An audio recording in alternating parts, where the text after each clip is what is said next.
सत्संग।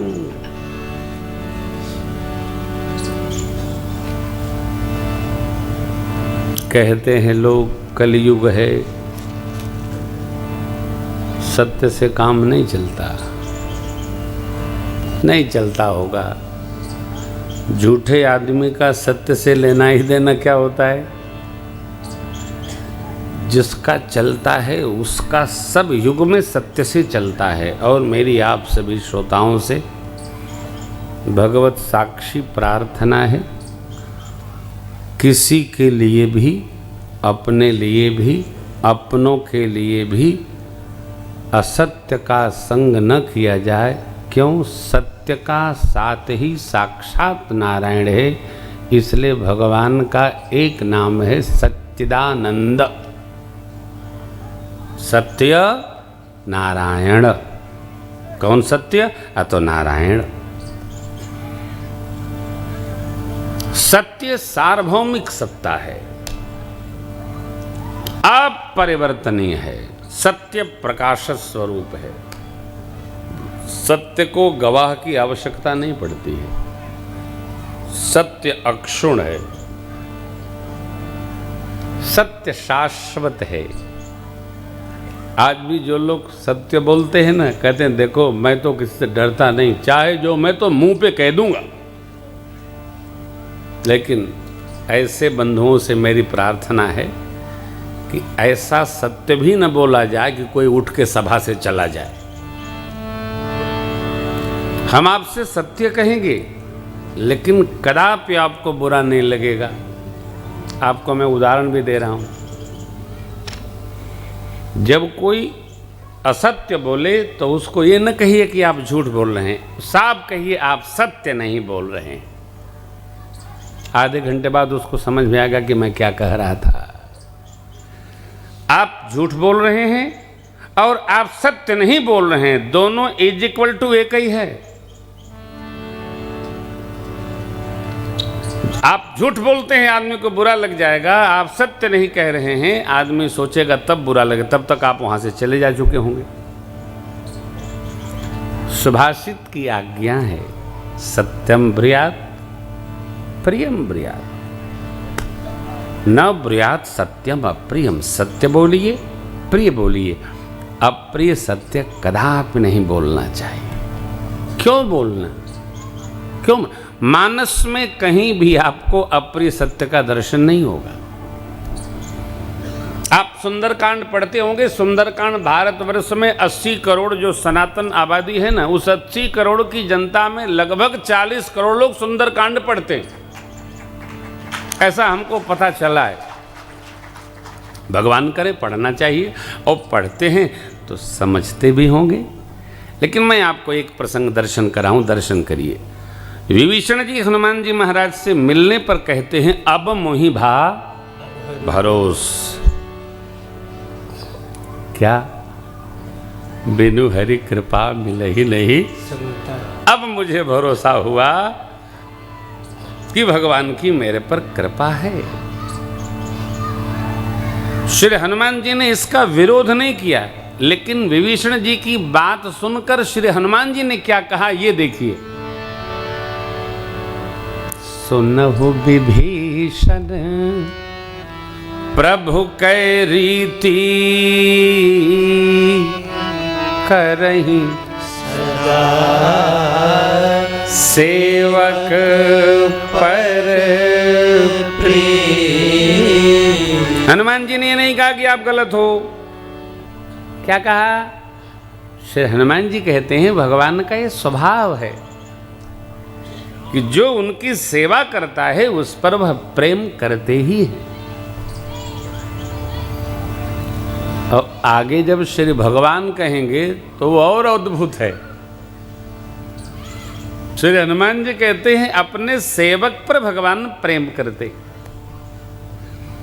परंतु परमात्मा श्री रघुनाथ जी कहते हैं जो मेरा अपने को मान लेता है उस पर हमारी ममता बसती है। ये जरा कठिन है।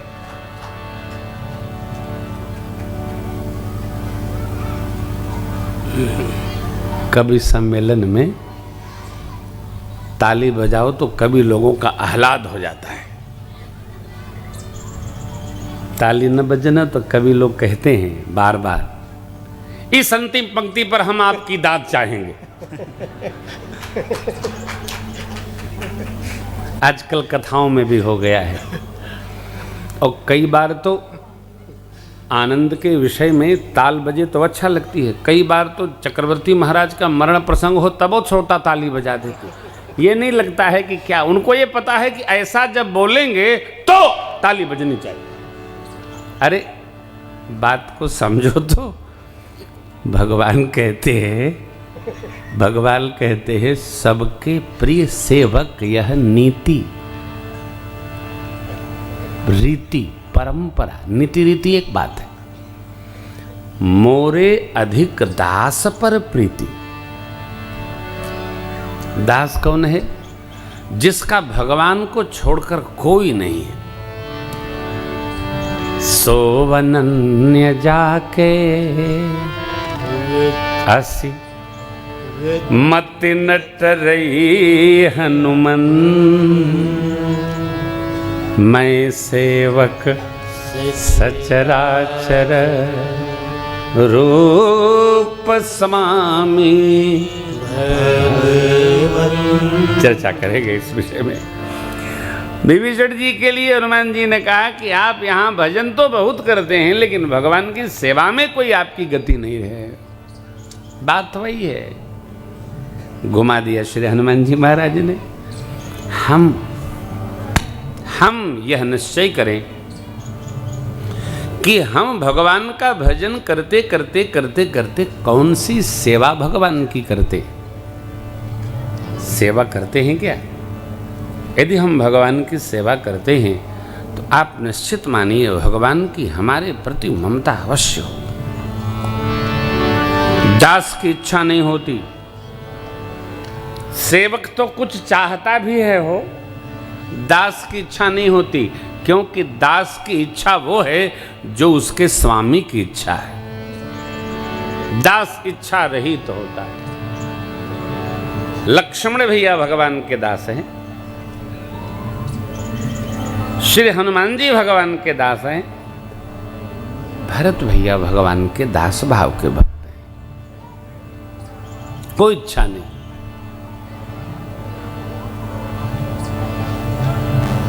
जय विद प्रभु प्रसन्न मन होई, करुणा सागर कीजिए सोई। जैसे आप प्रसन्न हो, यह दास का भाव है। हम आप भक्त हैं, अपनी प्रसन्नता में प्रसन्न न हुआ जाए, जिसमें भगवान प्रसन्न हो उसमें हम प्रसन्न हो, यह सत्संग है।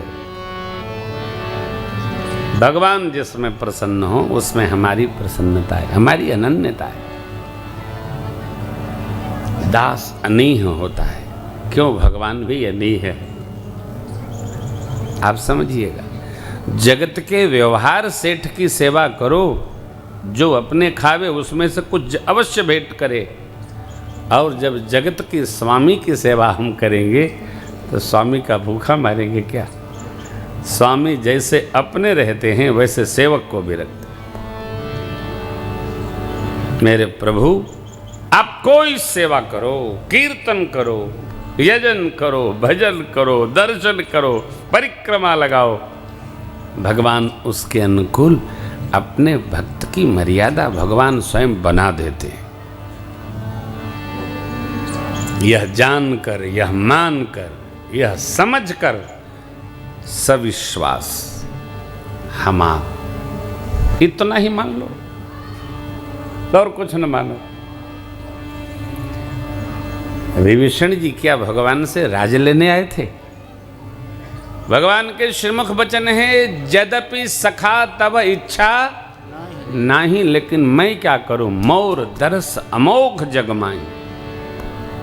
भगवान ने सिंधु जल मांगा, तुरत ही राम तिलक ते ही सारा, सुमन वृष्टि नभ भई अपारा। भगवान ने विभीषण जी को राज दे दिया। सोई संपदा विभीषण ही सकुच दीन रघुनाथ। तो पक्षीराज गरुण भुसुंडी जी महाराज से कथा सुन रहे हैं शिव बाबा के भेजने पर। पूज्यपाद गोस्वामी श्री तुलसीदास जी महाराज काशी जी के 80 घाट पर गंगा मैया के पावन तट पर संतजन गंगा मैया को कथा सुना रहे हैं। तीर्थों में कथा करने का अलग आनंद है।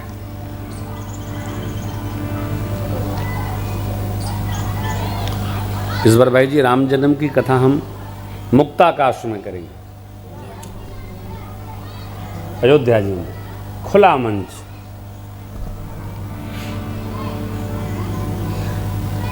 कण कण में भगवान, आनंद होगा। रामार्चा बस यात्रा में है, भगवान अपनी यात्रा को पूर्ण करेंगे। तो तीर्थ में सरोवर के तट पर, नदी के तट पर पंचवटी, बट, पीपर, पाकर, आम, जामुन, वृंदावन, तुलसी माँ की वाटिका हो और वहाँ भगवान की कथा हो, क्या आनंद है। मंदिर का दिव्य प्रांगण हो, भगवान की कथा हो, क्या रस है, खुला भाव। तीर्थों में भी आपने सुना होगा, हम लोग द्वारिकाधीश में थे, थोड़े लोग थे, लेकिन क्या रस बरसा। ओह, आने का मन नहीं बन रहा था, सब आनंद यहाँ भी बने, क्योंकि भगवान की ऐसी समूह छवि दिव्य भाव बना देती है। तो 4 वक्ता, 4 संवाद, 4 घाट इस मानस सरोवर के। पहला घाट ज्ञान घाट भगवान शिव का, कर्मकांड घाट याज्ञवल्क्य जी का, भक्ति घाट काकभूषण जी का और शरणागति घाट पूज्यपाद गोस्वामी तुलसीदास जी महाराज का।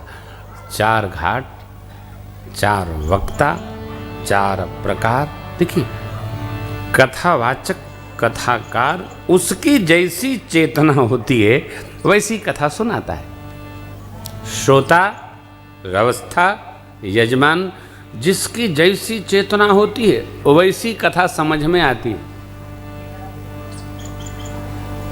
अभी हम लोग महाराष्ट्र के एक बड़े ही अंतस्थ ग्राम में व्यवहार में कथा सुना रहे थे। मैं नित्य यही पूछता था, कथा समझ में आती है? आती है। हमको डर लगता था, पूरी मराठी भाषा के लोग, लेकिन कथा सबको समझ में आती है। भारत भूमि में समझ में आती है, देवलोक में भी समझ में आती है, और बोले तो पाताल भी समझता है। पाताल, अमेरिका पाताल है, भारत ऊपर है और अमेरिका नीचे है ग्लोब में।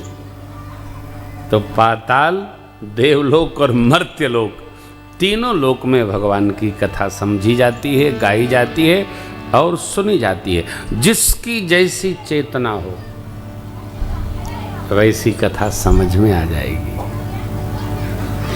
हम जितना समझ लें, किसी को समझाएं न, अपने रहने का अभ्यास करें। कथा मेरे राम जी की जीने का, अभ्यास करने का। परम श्रद्धेय हमारे ज्येष्ठ भ्राताश्री बाल व्यास श्रीमान श्रीकांत शर्मा जी कोलकाता, उनका ये सूत्र है,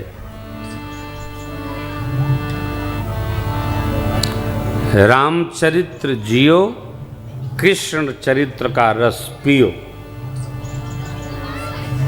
राम करे सो ठीक, कृष्ण कहे सो ठीक। कृष्ण चरित्र का आप अभ्यास नहीं कर सकते, बहुत कठिन है, योग योगेश्वर है। लेकिन मेरे राम जी का चरित्र मर्यादा का चरित्र है। इसको आप कह भी लीजिए और रह भी लीजिए, सुगंध जीवन में आ जाएगी, सुबास है, बड़ा निकट है रामचरित्र। रामचरित्र रहना कठिन नहीं है। हाँ, जिसका स्वभाव द्वापरी हो जाएगा उसके लिए कठिनाई है। इसको तो त्रेता भाव में रहना पड़ेगा। और मानस के उत्तरकांड में त्रेता का सहज व्यवहार लिखा है, गाया गया। मुसुंडी बाबा ने गरुड़ जी के पूछने पर सुनाया। तो चारों वक्ताओं ने राम कथा को कैसे समझा, क्या कहा, इन पंक्तियों को प्रणाम करेंगे।